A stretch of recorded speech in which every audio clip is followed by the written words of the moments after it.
Podríamos denominar esta cátedra intuición.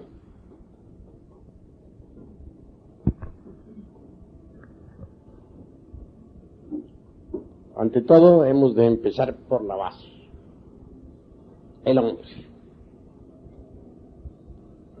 ¿De dónde venimos? ¿Para dónde vamos? ¿Cuál es el objeto de nuestra existencia? ¿Para qué existimos? ¿Por qué existimos?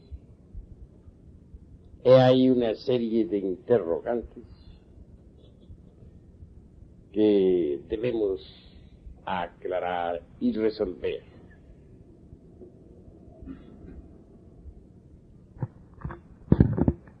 Nace un niño y de hecho recibe el cuerpo físico en forma gratuita, es obvio. Un cuerpo maravilloso con unas 15.000 millones de neuronas, etcétera, a su servicio. Nada le ha costado. Conforme el niño va creciendo, la mente sensual se va abriendo poco a poco.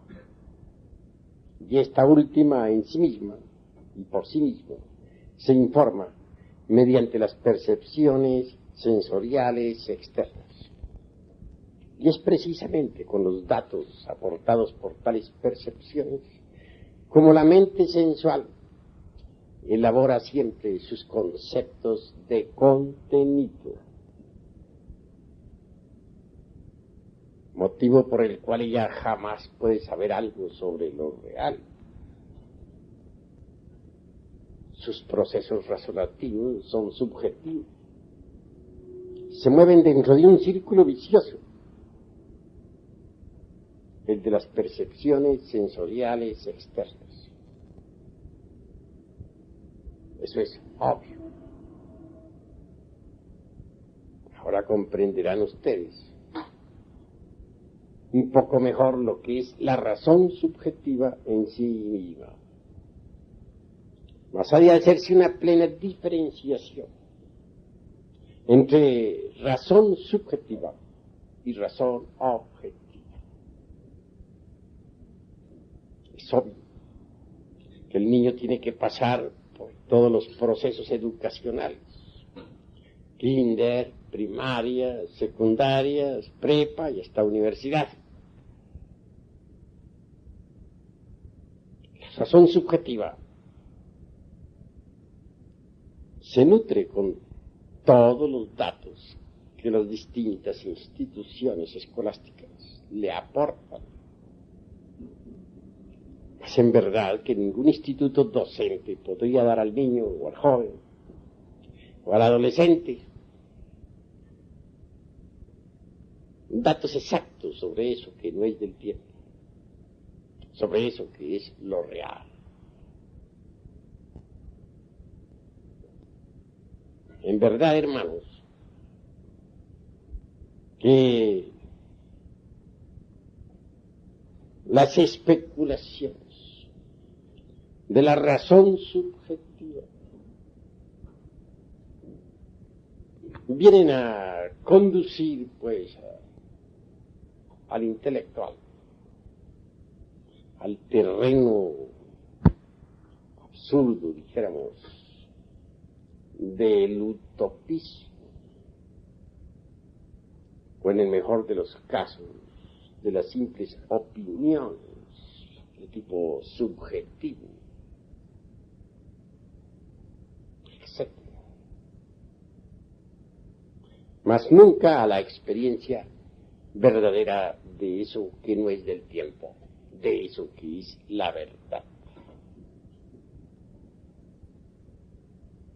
En cambio, la razón objetiva, que desgraciadamente no recibe ninguna instrucción, para la cual no hay escuelas, permanece siempre abandonada. indubitablemente los procesos razonativos de la razón objetiva, obviamente, nos conducen, dijéramos, a postulados exactos y perfectos. Pero el niño, desde el principio, es educado subjetivamente. Para él no existe ninguna forma de instrucción superior.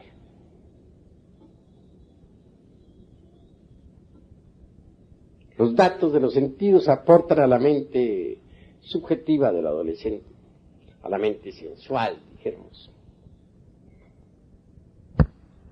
Todas las cuestiones escolásticas, de familia, etcétera, que son meramente empíricas y subjetivas.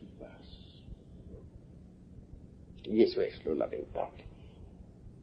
En principio el niño no ha perdido todavía la capacidad de asombro.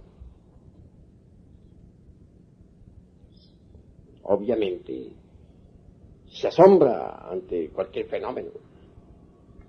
Un hermoso juguete despierta en él ese asombro.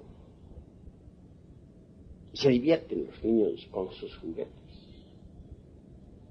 Más conforme va creciendo, conforme su mente sensual va recibiendo datos de la escuela, del colegio, la capacidad de asombro va desapareciendo. Y al fin llega el instante en que el niño se convierte en joven, y el joven ya ha perdido por completo esa capacidad. Desafortunadamente, los datos que uno recibe en los colegios, en las escuelas, en los centros educacionales, solo sirven para nutrir, como ya dije, la mente sensual. Pero nada más. De esa forma, y con esos sistemas de educación actuales, lo único que realmente se logra es forjarnos en la escuela, en la academia, en la universidad, una personalidad artificiosa. Téngase en cuenta, mis caros hermanos, que en realidad de verdad los conocimientos que se estudian en humanidades jamás servirían para formar al hombre psicológico. En nombre de la verdad hemos de decir claramente que las materias que se estudian actualmente en los institutos docentes no tienen relación alguna con las distintas partes del ser. Por eso es que solo sirven para falsear los 5 cilindros de la máquina orgánica, quitarnos la capacidad de asombro, desarrollar la mente sensual, forjar en nosotros una personalidad falsa. Y eso es todo.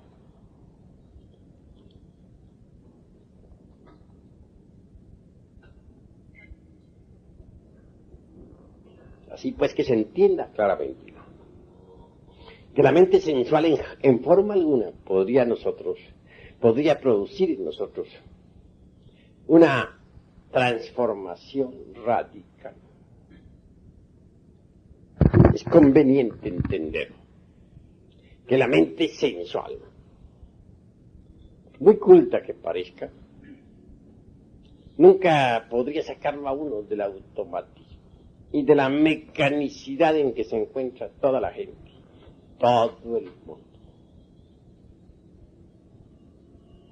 Una cosa es el hombre meramente animal, es decir, el animal intelectual. Y otra cosa, en verdad, muy diferente, por cierto, es el verdadero hombre psicológico. Al citar la palabra hombre, incluyo también, naturalmente, a la mujer. Y esto se debe subentender claramente. Nacemos con un cuerpo con un físico maravilloso, pero en realidad de verdad necesitamos hacer algo más. Formar el cuerpo físico no es difícil, lo heredamos. Pero formar el hombre psicológico sí es difícil. Para formar el cuerpo físico no necesitamos trabajar sobre sí mismos. Pero para formar al hombre psicológico sí debemos trabajar en sí mismos. Eso es obvio. Se trata pues de organizar la psiquis que está desordenada para crear el hombre psicológico, que es el verdadero hombre en el sentido más completo de la palabra. Decía el maestro Gurdjieff que la máquina orgánica no tiene ninguna psicología. Tengo que disentir bastante con él en esa cuestión. Sí existe psicología en cualquier máquina orgánica llamada hombre, equivocadamente, por cierto.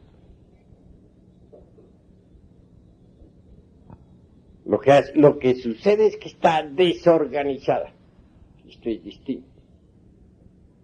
Organizar esa psicología dentro del animal intelectual es lo urgente, lo inaplazable, lo impostergable. Si es que queremos en verdad crear el verdadero hombre, que es el hombre psicológico.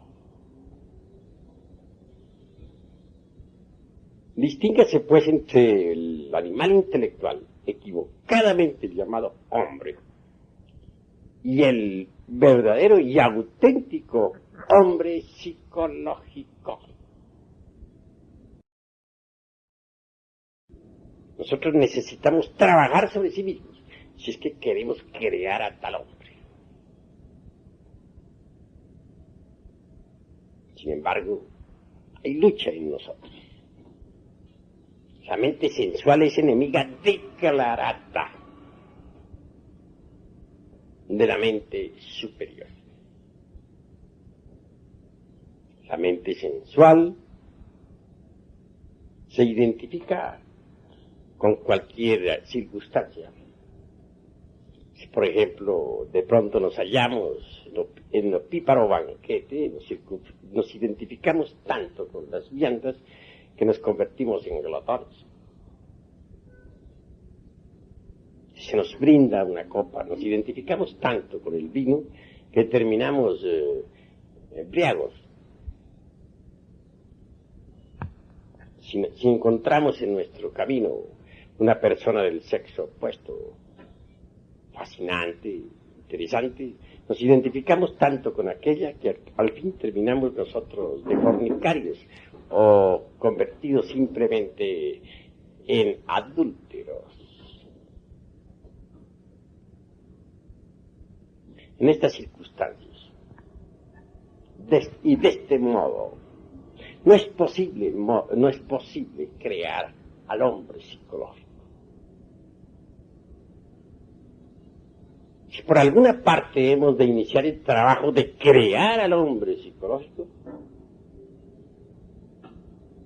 será en realidad de verdad trabajando sobre sí mismos, no identificándonos jamás con ninguna circunstancia, y autoobservarnos de instante en instante, de momento en momento. Hay quienes hierran el camino. Existen sociedades, escuelas, órdenes, logias, religiones, sectas, que pretenden organizar la psiquis humana.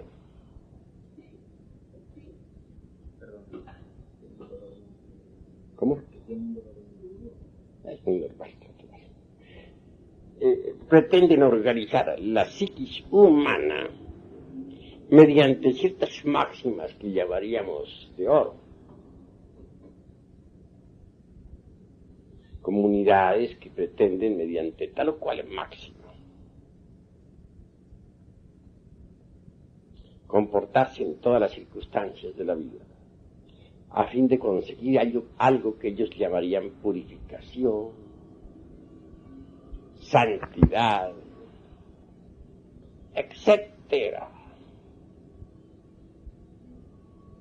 Todo esto es urgente analizarlo. Es obvio que una máxima, cualquiera, de tipo ético, religiosa, nunca podría servir de patrón para los distintos aconteceres de la vida. Una máxima, aún estructurada, con la lógica superior de un Ouspensky, por ejemplo, en verdad que jamás podría crear un nuevo cosmos, ni una nueva naturaleza. Supeditarnos estrictamente a una máxima con el propósito de organizar nuestra psiquis sería absurdo.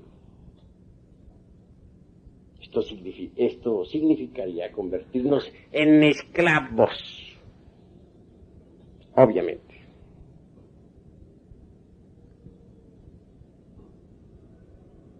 De manera que conviene que reflexionemos sobre muchos catálogos éticos, códigos morales, con máximas de oro. Ellas no pueden transformar, o todas esas reglas o máximas jamás pueden transformar a nadie. Eso es obvio. Además, hay factores que hay que analizar antes de poder entrar uno en el trabajo de organizar las psiquis. Incuestionablemente, un enunciado demostrativo, por ejemplo, por muy rico que él fuese, perfecto, podría ser falso. Y lo que es peor, intencionalmente falso.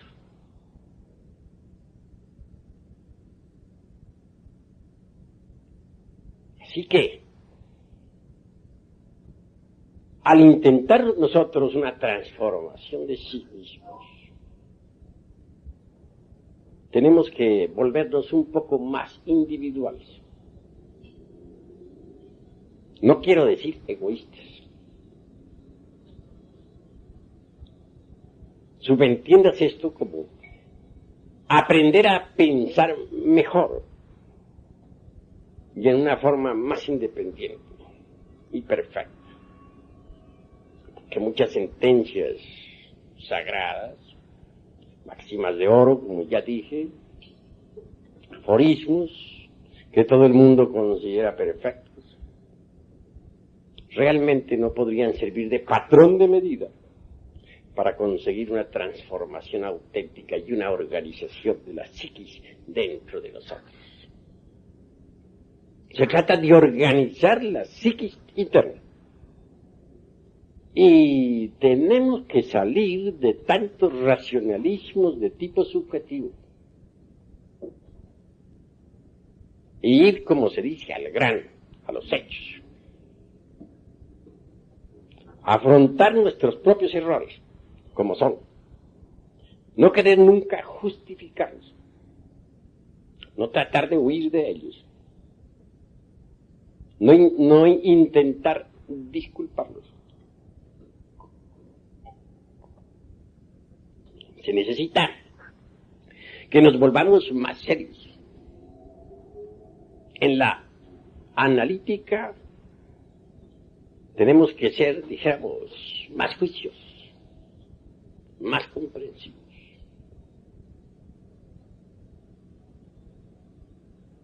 Si en verdad no buscamos escapatorios,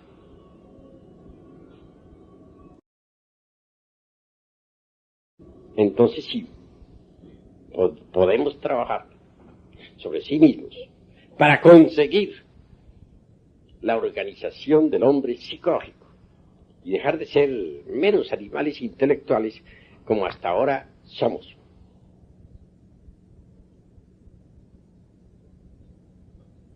Autoobservación psicológica es básica. Se necesita en verdad autoobservarnos de instante en instante, de segundo en segundo. ¿Con qué objeto? Uno, ¿cuál? Descubrir nuestros defectos de tipo psicológico. Pero descubrirlos en el terreno de los hechos. Observarlos directamente, juiciosamente, sin evasivas, sin disculpas, sin escapatorias de ninguna especie.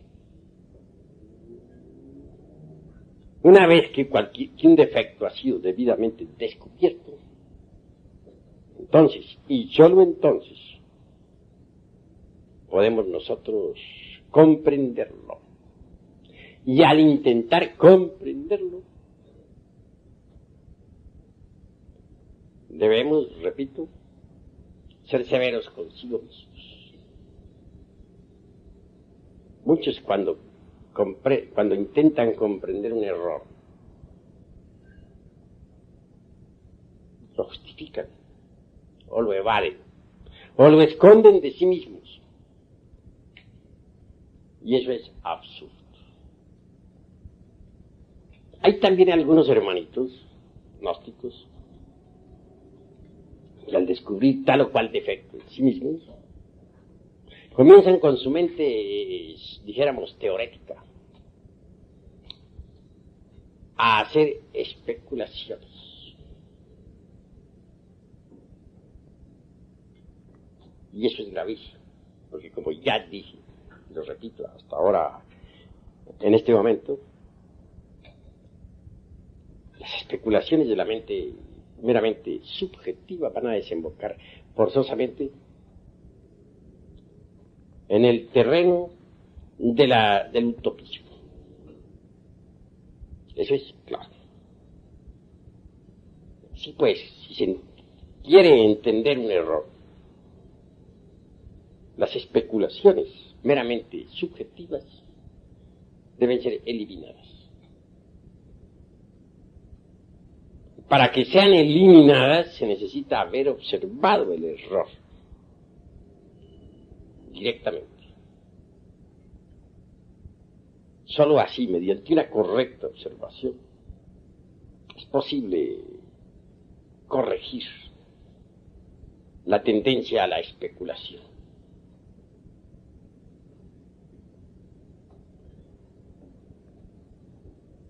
Una vez que uno ha comprendido íntegramente cualquier defecto psicológico en todos los niveles de la mente, entonces sí puede darse el lujo de quebrantarlos,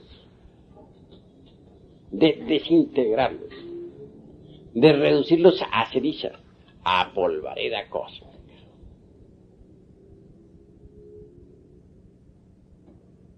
Sin embargo, no debemos olvidar nunca que la mente por sí misma no puede alterar radicalmente ningún defecto. Nunca. La mente por sí misma puede rotular cualquier defecto con distintos nombres. Puede pasarlo de un nivel a otro, esconderlo de sí misma, esconderlo de los demás, pero nunca desintegrarlo. Muchas veces les he hablado aquí, les he dicho que necesitamos de un poder que sea superior a la mente, de un poder que en verdad pueda reducir a cenizas a cualquier defecto de tipo psicológico. Afortunadamente ese poder existe en el fondo de nuestra psiquis. Me refiero claramente a Stella Maris, la Virgen del Mar. Es una variante de nuestro propio ser, pero derivada o derivado. Si nosotros nos concentramos en esa fuerza variante que existe en nuestros psiquis, que algunos pueblos la denominaron Isis y otros Tonantzin y aquellos Diana, etc., seremos asistidos. Entonces, el defecto en cuestión puede ser reducido a polvareda cósmica.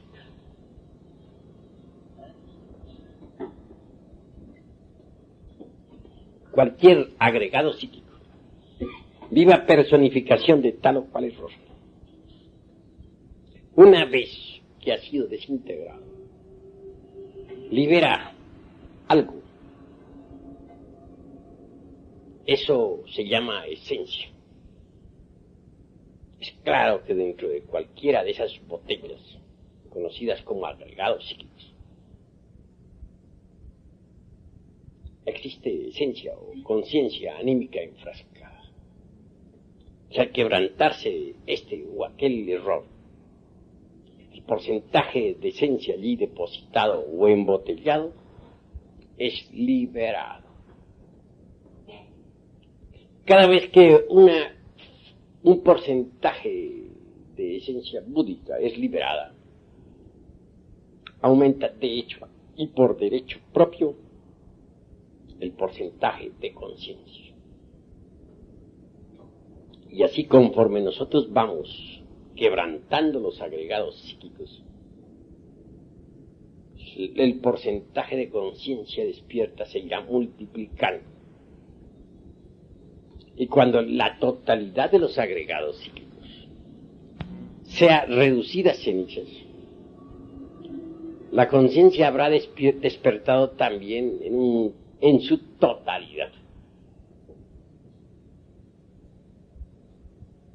Si tan solo hemos quebrantado un 50% de elementos psíquicos inhumanos, indeseables, poseeremos obviamente un 50% de conciencia objetiva, despierta. Mas si nosotros conseguimos quebrantar el 100% de los agregados psíquicos indeseables, lograremos de hecho y por derecho propio un 100% de conciencia objetiva. Así es que a base de multiplicaciones incesantes, nuestra conciencia irá resplandeciendo cada vez más. Eso es obvio. Lograr el absoluto despertar es lo que queremos nosotros. Y es posible lograrlo si marchamos por el camino correcto. De lo contrario, no sería posible lograrlo. Eso es claro. En todo caso, a medida que nosotros vayamos quebrantando los elementos psíquicos indeseables que en nuestro interior cargamos, distintos siddhis o facultades luminosas irán aflorando en nuestras psiquis. Cuando se haya conseguido la aniquilación budista, entonces en verdad habremos conseguido la más absoluta iluminación. Esta palabra aniquilación budista molesta mucho a determinadas organizaciones de tipo pseudo-esoterista y pseudo-ocultista.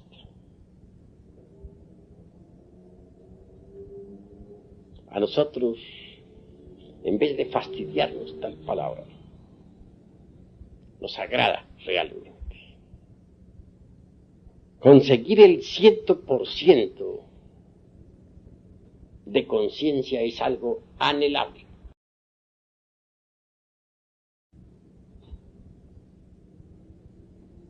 Son muchos los que quisieran tener la iluminación. Son muchos los que se sienten amargados, los que padecen entre las tinieblas, los que sufren por las distintas circunstancias amargas de la vida. La iluminación es algo muy anhelable. Pero la iluminación tiene una razón de ser. La iluminación, la razón de ser de la iluminación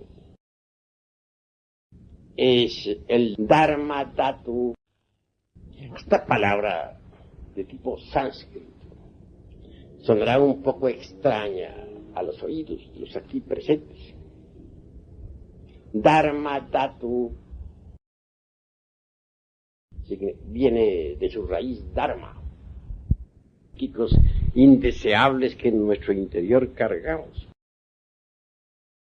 Sin embargo, no por ello lograría la iluminación radical. Aquí entra en juego eso que se llama el tercer factor de la revolución de la conciencia, el del sacrificio por la humanidad. Si nosotros no nos sacrificamos por la humanidad, no sería posible conseguir la iluminación absoluta. Porque, repito, la razón de ser de la iluminación es el Dharma Dhatu. Es obvio que si desintegramos el ego, se nos paga. Es cierto y de toda verdad que si creamos los cuerpos existenciales superiores del ser, se nos paga. No podemos negar que si nosotros nos sacrificamos por nuestros semejantes, se nos paga. Todo eso es indubitable. Para conseguir la iluminación absoluta, se necesita trabajar con los tres factores de la revolución de la conciencia. Nacer, es decir, crear los vehículos existenciales superiores del ser. Morir, desintegrar el ego en su totalidad. Sacrificio por la humanidad. He ahí los tres factores de la revolución de la conciencia. Pero como les decía a ustedes, tenemos que saber trabajar sobre sí mismos. Eso es obvio. Necesitamos organizar al hombre psicológico dentro de sí mismos. Primero que todo, antes de conseguir nosotros la iluminación absoluta. El hombre psicológico debe nacer en nosotros. Y nace en nosotros cuando se organiza la psiquis. Hay que organizar la psiquis dentro de sí mismos, aquí y ahora. Si nosotros trabajamos correctamente y organizamos la psiquis. Por ejemplo, si no malgastamos las energías del centro emocional, si no malgastamos las energías de la mente o del cerebro motor, instintivo, sexual, es obvio que con tal reserva creamos o venimos a crear, a dar forma al segundo cuerpo psicológico en nosotros, un cuerpo para las emociones. Denominémoslo eidolor. Es indubitable que si nosotros nos libertamos de la mente sensual, conseguiremos en realidad de verdad ahorrar energías intelectuales, con las cuales podríamos nutrir al tercer cuerpo psicológico, a la mente individual. Y al pronunciarme contra la mente sensual, quiero que entiendan los hermanos claramente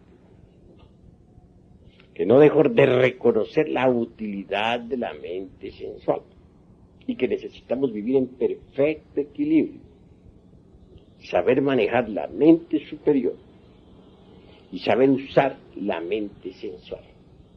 Porque si uno no sabe usar la mente sensual, se olvida de que tiene que pagar la renta, se olvida de que debe comer para existir, se olvida de que tiene que vestirse, anda por la calle en el más completo desaliño, no cumple uno con sus deberes en la vida. Entonces la mente sensual es necesaria, pero hay que saberla manejar inteligentemente, con equilibrio. Es decir, la mente superior y la mente sensual deben equilibrarse en la vida. Eso es obvio. Hay gentes que se preocupan únicamente por la mente superior. Ejemplo, determinados eremitas que viven en cavernas en los Himalayas y olvidan que tienen una mente sensual. Desecharla simplemente así porque sí es absurdo. Se necesita que la mente sensual funcione en forma equilibrada para cumplir uno con sus deberes en la vida. La pugna entre la mente superior y la sensual es espantosa. Recordemos nosotros al Cristo cuando estuvo en su ayuno en el desierto. Se le presenta a un demonio y le dice: todos estos reinos del mundo te los entregaré si te arrodillas y me adoras. Es decir, la mente sensual tentándolo.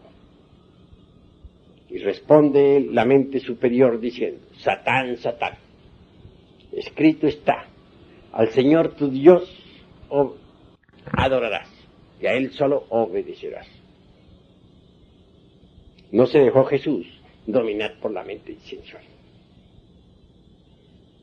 Pero esto no quiere decir que no sea útil, talmente. Lo que sucede es que hay que tenerla bajo control y que debe marchar en perfecto equilibrio con la mente superior.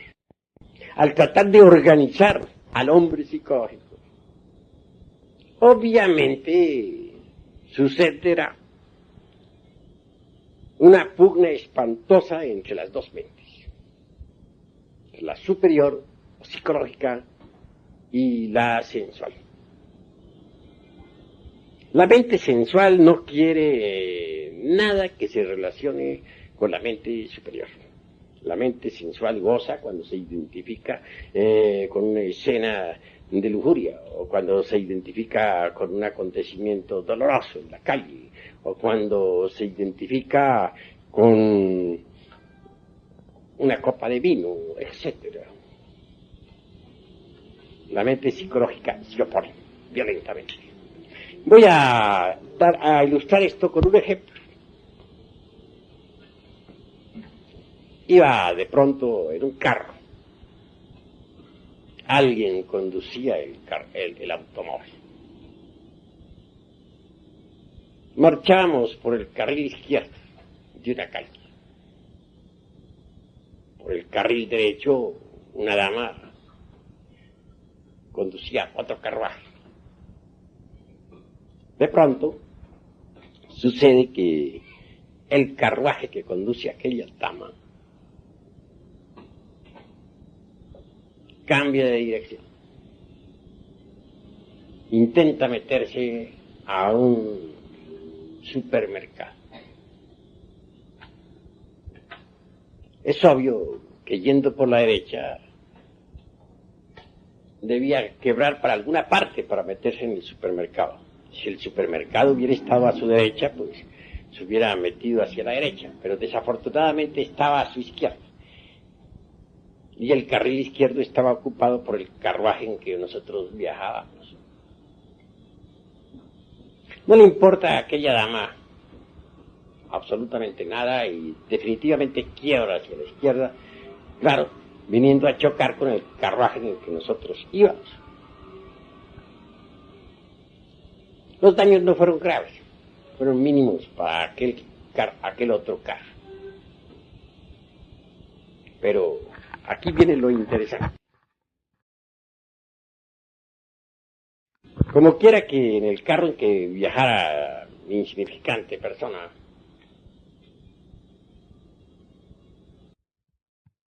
el conductor reconoció no tener la culpa y en verdad no la tenía. Él no era culpable de que otro carruaje se le metiera por delante, quebrando violentamente en momentos en que él marchaba. Naturalmente, alegó eso a la dama en cuestión. La dama insistía en tener su razón. Claro, su razón era manifiestamente absurda. Y cualquier perito de tránsito la hubiera descalificado de inmediato. Sin embargo, ella insistía. Llama al seguro de ella para arreglar el problema. Después de unas 2 horas el seguro no llegaba. La dama insistía en que se le pagaran unos 300 pesos que costaba el daño, la reparación de su vehículo que ella misma había destruido. Los tripulantes del carro en que viajaba y su conductor definitivamente estaban airados en gran manera. Y aunque cualquiera de ellos hubiera podido pagarlo, no estaban dispuestos a hacerlo. Era tal la ira que tenía. Por mi parte, resolví no identificarme con aquella circunstancia. Pues nuestra disciplina psicológica, nuestro judo psicológico, dijéramos, nos indica que en tales casos uno no debe identificarse. Es obvio que permanecí sereno, de acuerdo con nuestro judo psicológico. Bueno, pero el tiempo se pasaba. 2 horas, y posiblemente muchas más. Tendríamos que aguardar, pues el seguro no aparecía. Al fin la dama aquella llegó muy respetuosamente hacia mí, pues yo que era el único que estaba sereno. Los demás tripulantes vociferaban. Me dice: señor, si me diera usted siquiera 300 pesos, dejamos esta cuestión a un lado, porque estoy perdiendo el tiempo, y todos lo estamos perdiendo. Le dije: observe usted la posición en que están esos 2 carros. Quería usted quebrar a la izquierda, debería haber traído el carril izquierdo. Pues usted va por el carril derecho. Y sin embargo intenta entrar a ese supermercado. No es posible entrar por el carril derecho cuando el izquierdo va ocupado. Cualquier perito en tránsito la descalifica. Señor, pero ¿qué hacemos perdiendo el tiempo? No viene el seguro. Bueno, tome sus 300 pesos y vaya usted en santa paz. No hay problema, siga su viaje. Es obvio que hubo una protesta general de los tripulantes. Se indignaron no solamente contra aquella dama, sino contra mí también. Era tal el estado en que se encontraban que no podían menos que protestar. Se encontraban absolutamente identificados con la escena.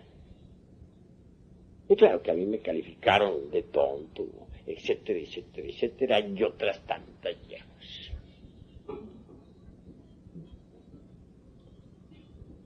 Claro, uno de los tripulantes avanzó directo hacia las damas con el propósito de insultarlas. Pues eran varios, la que conducía y acompañantes. Yo me adelanté un poquito y le dije a aquella señora: váyase usted en santa paz y no haga caso a los insultadores. Bueno, la mujer, muy feliz desde lejos, me alcanzó a dar el último saludo y el carro se perdió allá, por esas calles de la ciudad. Hubiera podido seguir aguardando 3, 4, 6 horas, toda una tarde y posiblemente hasta la noche, hasta que llegara el seguro. para concluir en cualquier arreglo tonto. Realmente no había problema grave. Los daños de aquel carro eran mínimos, pero aunque los tripulantes aquellos tenían dinero, de ninguna manera estaban dispuestos a pagar. Se encontraban tan identificados con la escena que obviamente no tenían ganas de, como se dice, dar a torcer su brazo. Lo salvé ciertamente de una cantidad de pormenores y detalles molestosos. Les evité, si es posible, ir a la delegación. Les evité 50,000 trámites y tonterías, amarguras y discusiones. Pero ellos se encontraban tan identificados con aquel hecho que ni cuenta se daban del bien que se les había hecho. Así es la gente. De manera que, mis queridos amigos, en realidad de verdad deben ustedes entender que identificarse con las circunstancias trae problemas. Es absurdo identificarse con las circunstancias. Completamente absurdo. Se gastan las energías. ¿Con qué energías organizaría uno, por ejemplo, el cuerpo astral? Si se deja llevar de esos estallidos de ira, de esos berrinches espantosos, de esos corajes que no tienen razón de ser. Todo por identificarse con las circunstancias. ¿Con qué fuerzas podría darse uno el lujo de crearse una mente individual? Si uno en verdad, de verdad, despilfarra sus energías intelectuales, las malgasta en tonterías de hechos similares a los que he contado. La creación del segundo cuerpo nos invita a ahorrar energías emocionales. Y la creación de un tercer cuerpo, llamaríamos lo intelectual o mente individual, nos hace comprender la necesidad de ahorrar un poco nuestra energía mental. Ahora bien, si nosotros no aprendemos de en verdad a dejar las antipatías mecánicas, si nosotros estamos siempre llenos de mala voluntad hacia nuestros semejantes, ¿con qué energías crearíamos entonces el cuerpo de la voluntad consciente? Es decir, el cuarto cuerpo psicológico. Y hay que crear todo ese juego de vehículos interiores. Y si es que queremos en verdad crear dentro de sí mismos, o fabricar dentro de sí mismos, o dar forma dentro de sí mismos al hombre psicológico. Bien sabemos que alguien que posea el cuerpo físico, y un segundo cuerpo de tipo emocional, psicológico, y un tercer cuerpo de tipo mental, individual, y un cuarto cuerpo de tipo volitivo, consciente, puede darse el lujo de recibir esos principios anímicos para convertirse en hombre. Eso es indubitable.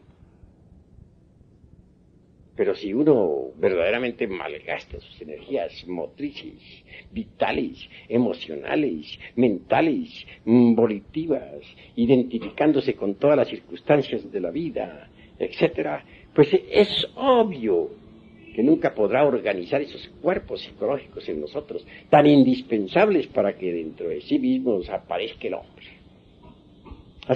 Así que cuando hablo de organizar la psiquis, debe saberse entender. Tenemos que manejar energías, saberlas utilizar, no identificarnos para no malgastar nuestras energías torpemente. No olvidarnos de sí mismos. Cuando uno se olvida de sí mismo, se identifica. Y cuando se identifica, entonces no puede dar forma a la psiquis. No puede hacer que la psiquis, pues, se estructure inteligentemente en sí mismo. Porque malgasta las energías torpemente. Esto es urgente entenderlo, mis queridos hermanos. Así pues, un hombre verdadero es un hombre que ha ahorrado sus energías, que mediante las mismas ha podido crear los cuerpos existenciales superiores del ser. Un hombre verdadero es aquel que ha recibido sus principios anímicos y espirituales. Un hombre perfecto es aquel que ha desintegrado, dijéramos, todos los elementos psíquicos y humanos. En vez de tales elementos indeseables, ha dado forma al hombre interior. El hombre interior es lo que cuenta. El hombre interior recibe su pago. La gran ley le paga. El hombre interior está despierto porque ha desintegrado el ego. El hombre real, verdadero, que se sacrifica por sus semejantes, obviamente consigue la iluminación. Así, crear el hombre es lo primero. Es lo fundamental. Y esto se consigue organizando la psiquis. Pero muchos, en vez de dedicarse a organizar su propia psiquis íntima, se preocupan exclusivamente por desarrollar poderes o psiquis inferiores. Y eso es absurdo. ¿Con qué vamos a empezar nosotros? ¿A organizar la psiquis o a desarrollar poderes inferiores? ¿Qué es lo que queremos? Tenemos que ser juiciosos nosotros en el análisis, juiciosos en nuestros anhelos. Si es poder en lo que estamos buscando, perdemos el tiempo miserablemente. Creo que lo fundamental es que organicemos nuestra psiquis interior. Eso es lo básico. Si ustedes lo entienden a sí mismos y trabajan en sí mismos, conseguirán darle forma a la psiquis. Entonces el hombre real, el hombre verdadero, habrá nacido en ustedes. Entiendan esto. Mejor es que en vez de andar buscando psiquis inferiores o poderes inferiores, como decimos nosotros, demos forma a la psiquis. Hay un poder trascendental que nace en cualquier hombre que verdaderamente ha trabajado sobre sí mismo. Me refiero en forma enfática a la intuición. La intuición. Y cito esto para que dejen ustedes de codiciar poderes. Pero ¿cuál es esa facultad? Se nos ha dicho que está relacionada con la glándula pinealis. No lo niego, pero lo interesante es explicar cuáles son sus funciones.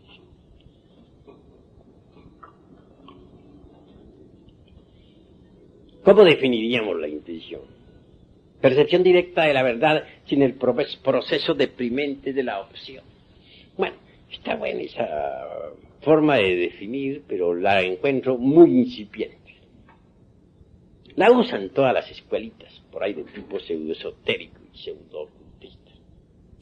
Pero la analítica nos invita a ahondar más en este asunto.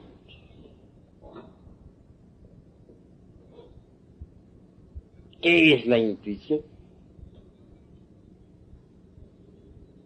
Es una facultad de interpenetración. Posiblemente Hegel, en su dialéctica, trate de definirla con aquello de los concretos universales. Pero me parece mejor definirla con la filosofía china, de la raza amarilla, pues. Una emperatriz china no entendía bien esta cuestión de la intuición. Un sabio le explicó que era la facultad de interpenetración.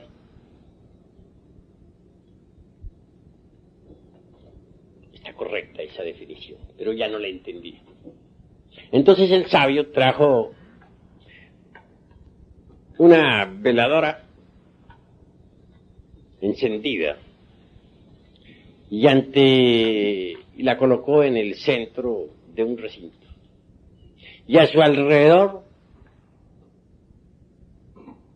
colocó también 10 espejos. Entonces es claro que la lumbre de aquella veladora se reflejaba en un espejo. y ese espejo la proyectaba a otro espejo, y el otro espejo la proyectaba al otro, y el otro al otro, y así totaron que los 10 espejos mutuamente se proyectaban la luz uno a otro. Se formó un juego de luces maravilloso, un juego con interpenetración. La emperatriz entendió. He ahí la facultad de la intuición. Si alguien ha logrado la aniquilación budista, si alguien ha conseguido fabricar los cuerpos existenciales superiores del ser, si verdaderamente es un hombre de verdad, en el sentido más trascendental de la palabra,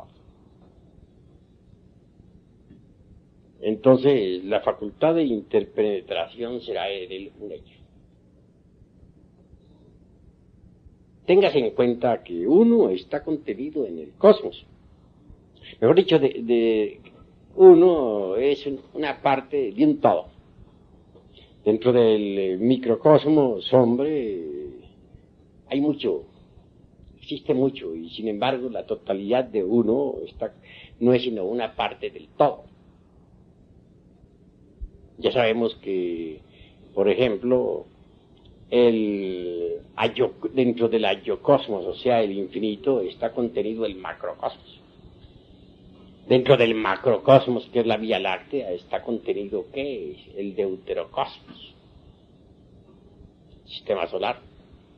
Dentro del deuterocosmos está contenido el sol cósmico.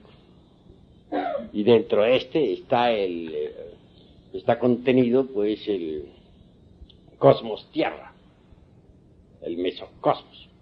A su vez, dentro del mesocosmos está contenido el microcosmos hombre, y dentro del microcosmos hombre está contenido, pues, la vida de lo infinitamente pequeño, el triptocosmos. Como dentro de un cosmos hay otro cosmos, y dentro de ese cosmos hay otro. Y por todo hay 7 cosmos, unos contenidos en otros.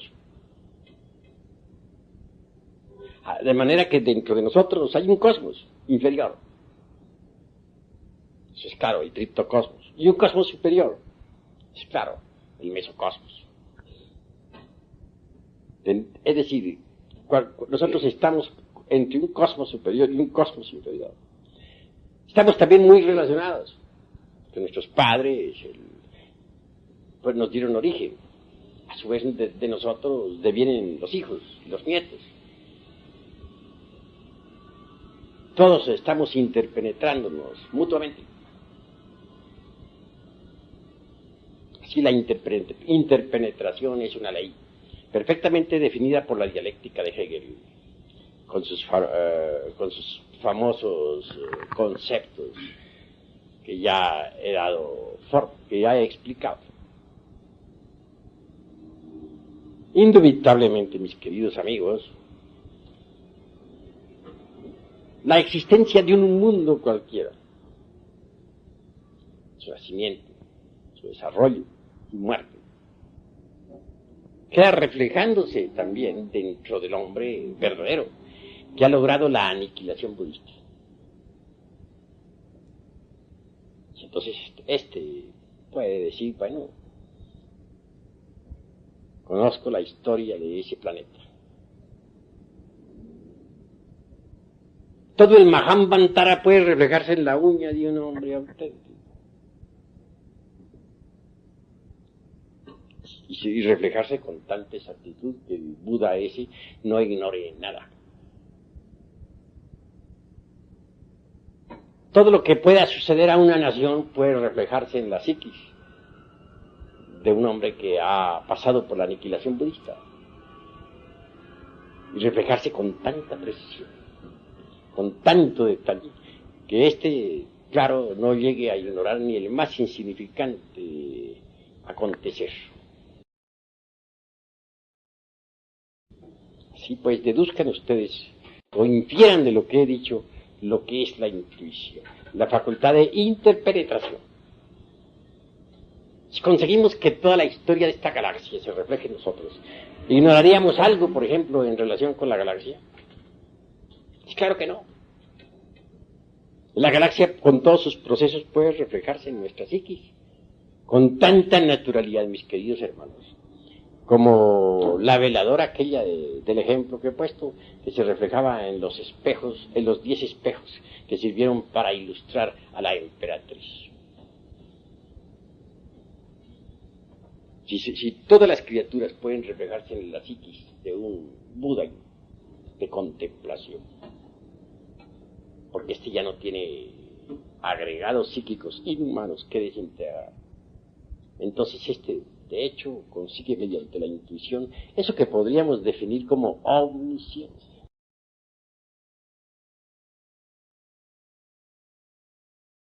Llegar a la iluminación, pues es posible. Pero no olviden, mis queridos amigos, que la iluminación a su vez tiene sus leyes. La razón de ser de la iluminación es el Dharmatato, es decir, el Dharma. Si uno se ha sacrificado por los mundos, si uno verdaderamente ha creado sus cuerpos existenciales superiores, si uno verdaderamente ha disuelto el ego, claro, recibe recompensa, ¡pam! Porque solamente en la región del Dharmadato es posible la iluminación interior profunda. Así pues, como quiera que lo vital es que un día lleguen ustedes a la iluminación, deben empezar desde ahora mismo por organizar su psique.